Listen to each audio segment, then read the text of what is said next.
TV Channel 7. In Northern California. Now, Ana Chavez, Richard Brown, Dan Lovett Sports, and Pete Giddings Weather.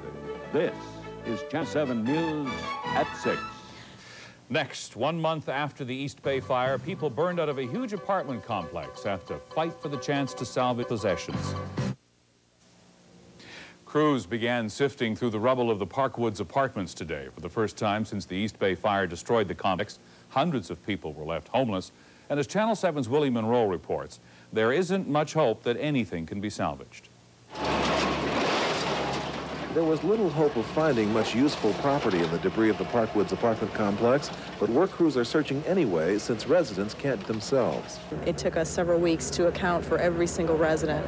And in that same spirit, we want to make certain that their safety is maintained, and with the asbestos and other things that have been found on the site, it's just not a safe place for anyone that isn't experienced in excavation. The more than 600 residents will have a chance to reclaim whatever property is found.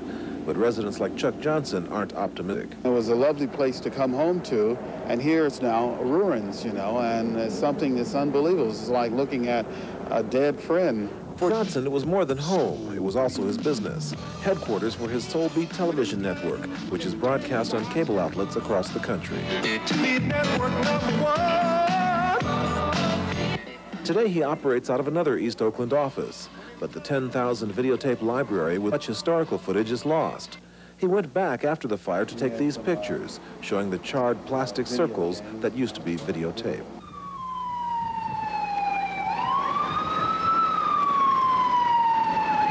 But he also captured on video footage of some of the first hour of the fire before it reached the Parkwoods complex.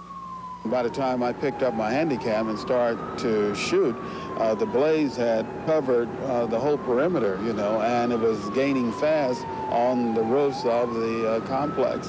In fact, I batted my eye again, and it was on my roof. And that's when I figured, well, I better get out of there. 433 apartments destroyed. Rebuilding has to begin. In Oakland, Willie Monroe, Channel 7 News.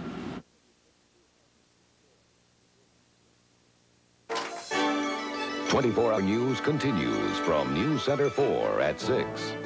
And salvaging items from the East Bay Firestorm on the site where the Park Apartments once stood. The buildings of the sprawling Parkwood apartment complex were among the first to go in the October 20th firestorm. Now, more than a month later, it's finally safe enough for the residents to go back and see for themselves what they lost. And Tom DeVries has more on this story from our Oakland News Center tonight. Tom. Pete, 569 people lived at the Parkwood apartments before the fire. They are the only victims of the Berkeley, Oakland fire who have not yet been able to go back and see what's left of their homes. Tomorrow, that will finally begin to change. There is not much to come back to. The fire burned the three-story buildings and nearly everything in them. Little is as recognizable as this surfboard. Salvage crews have sifted through the ashes, identifying items like archaeologists. Here, for example, is a pair of pliers. The map with it says it's from the areas of units 106, 206, or 306. They all collapsed into one another.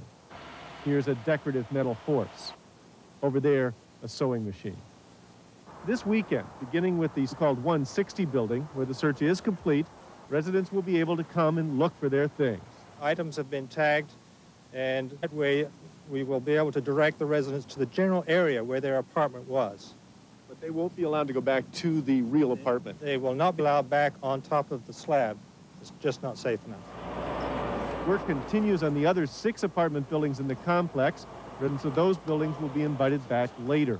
The management admits their former tenants are angry at the 5 long weeks it's taken to get this far. They say it wasn't for lack of trying.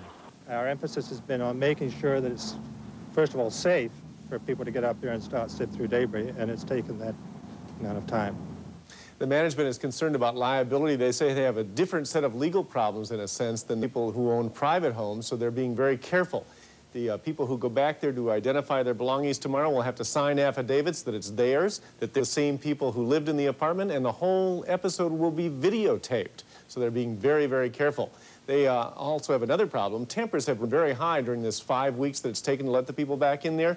Today they had to call the police on yet another tenant who insisted on going back into the ruins, whether or not the gate was closed. So they got a big, big weekend ahead of them when they start to let people back in there. This is kind of the last gasp of dealing with the grief from the fire in the Oakland Berkeley Hills. Pete? Thanks, Tom.